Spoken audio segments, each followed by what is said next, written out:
Сәлеметсіңдер ме балалар, көңіл күйлерің қалай? Балалар 24-ші сабақ, ана тілі, тақырып буын. Балалар, біз білеміз, мәтіннің бөліктері болады. Яғни мәтіннің басы, ортасы және соңы. Басы ол кіріспе бөлімі, ортасы негізгі бөлімі және соңы ол қорытынды бөлімі. Иә балалар? Енді біз бүгін сендермен жоспар дегеніміз не? Оны қалай құрамыз, сол туралы өтеміз. Яғни жоспар ол мына тұрған бөліктер бар дедік қой, міне басы, ортасы, соңы деп. Осы бөліктерге берілген атауды осыны жоспар деп атаймыз. Яғни, мына тұрған басына бір бөлек тақырып қойылады, шағын ғана, осыны жоспар деп атаймыз, иә? Басына, ортасына, аяғына. Енді осы мәтіннің жоспарымен жұмыс жасауды бірінші жаттығуда байқап көрейік. Яғни, мәтін берілген, мәтіннің тақырыбы туған жер, осы мәтінді түсініп оқиық, мен оқиын, мұқият тыңдаңдар, содан кейін өздерің бір оқып шығасыңдар, иә? Ал қанекей тыңдай қойыңдар. Туған жер. Атасы мен Дарханның қалаға кеткендеріне 1 айдан асқан. Дархан ауылға қайтқанша асықты. Бұлардың ауылы жолдың бойынан қашық болатын. Автобус ауылдың тұсындағы аялдамаға тоқтады. Атасы екеуі автобустан түсті. Дархан ауылын қатты сағынған екен. Ата, үйлердің түтіні көрініп тұр, деп қуана айғайлады. Балам, туған жердің түтіні де ыстық, деді атасы. Балалар, қараңдар, мәтінді міне 3 бөлікке бөлуге болады. Яғни, азат жол дейміз ғой, сол азат жолға мұқият назар аударып отырыңдар. Қазір мәтінді талдап алайық, содан кейін жоспармен жұмыс жасаймыз. Балалар, Дархан қайда барды? Дұрыс айтасыңдар, өте жақсы. Осы қалада қанша уақыт болды ол? Жақсы, дұрыс. Ауылын көргенде Дархан не деді? Өте жақсы. Жарайсыңдар, балалар. Енді жоспар бойынша мәтіннің бөліктерін анықтап көрейік. Мінекей, мәтінге бізге дайын жоспар тұр. Жоспарды оқып шығайық. Дарханның ауылға асығуы. 2-ші бөлімі. Атасы екеуінің ауылға жетуі. 3-ші бөлімі. Туған жердің түтіні де ыстық деп аталады екен. Ал қанекей, міне мына тұрған 1-ші азат жол, ол бізде Дарханның ауылға асығуы деп ат қоямыз, е? Яғни бұл бөлімін мәтіннің басы дейміз, е? 1-ші бөліміне Дарханның ауылға асығуы деп жоспар құрдық. 2-ші, атасы екеуінің ауылға жетуі.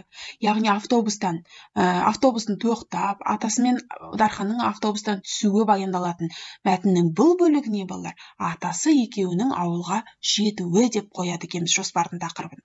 Ал мәтіннің соңына, яғни Дарханның үйлердің түтінін көріп қуанғанын, атасының туған жердің түтінін де ыстық деп айтқан бөлігін, яғни бұл жердегі тақырыпқа, жоспардың тақырыбына туған жердің түтіні де ыстық деп атау береді екенбіз. Сонда мәтінді 3 бөлікке бөлдік: басы, ортасы және аяғы. Міне 3 бөлікке де біз атау бердік. Бұл атауды біз жоспар деп атайды екенбіз, е балалар?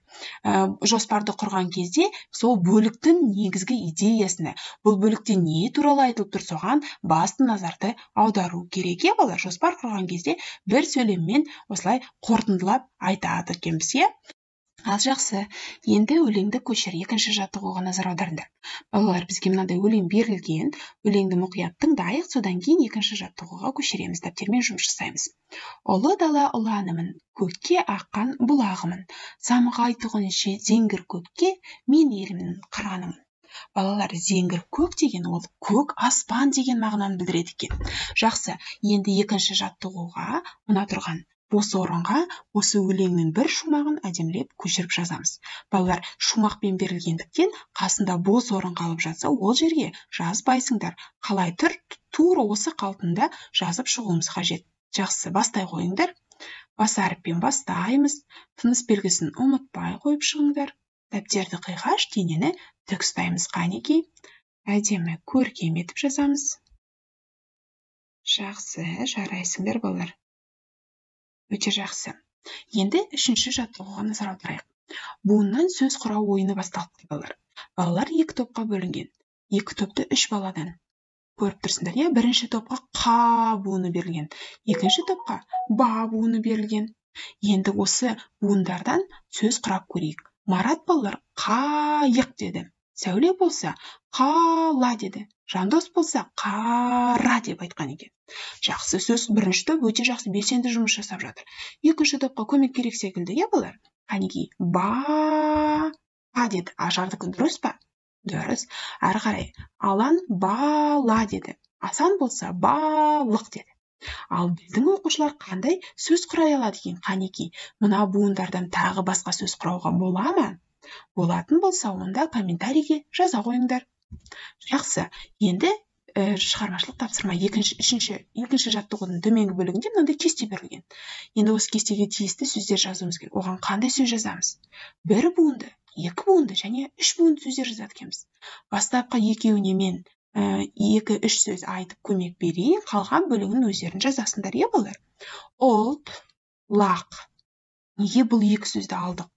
Бір буынды екен қалай дәлелдейміз? Дұрыс, себебі құрамында бір дауысты дыбыс бар. Бір дауысты дыбыс болса, бір ғана буын болады, иә балалар? Өте жақсы. Ақ, шар. Міне барлық сөзде бір буын сөздер. Басқа да сөздерді жазып толықтырып шығуларыңа болады, балалар. Екі буын сөздерге қарайық. Дала, ауыл, қозы. Жақсы. Енді балалар үш буынды сөздерді өздерің толықтырып шығыңдар. Мына жерге 1, 2, 3 сөзге дейін жазып шығуларыңа болады. Жақсы балалар, осымен сабағымызды аяқтайық. Каналға тіркеліп лайк басып, комментарий жазуды ұмытпа. Сау бол.